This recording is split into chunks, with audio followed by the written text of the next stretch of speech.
বন্ধুরা, আজ আমি তোমাদের সঙ্গে যে রেসিপিটা শেয়ার করব, এই রেসিপিটা খুব সুন্দর খেতে হয়। এটা পুরাতন দিনের রেসিপি, আমি দিদার কাছ থেকে শিখেছি।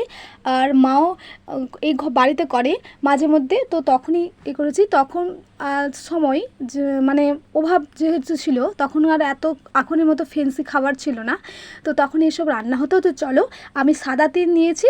তো সাদা তিলগুলো 1 ঘন্টার মতো আমি ভিজিয়ে রেখেছিলাম জলে, কারণ ভিজানোর কারণ একটাই, যাতে স্টপ করে বাটা হয়ে যায়।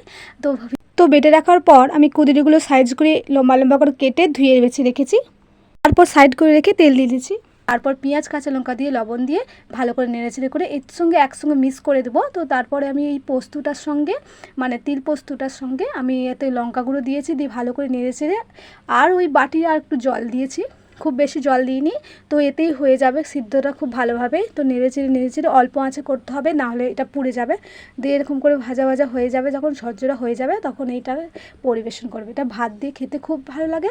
ভিডিওটা কেমন হয়েছে জানাও, লাইক কমেন্ট শেয়ার সাবস্ক্রাইব করতে ভুলো না। নেক্সট ভিডিওর জন্য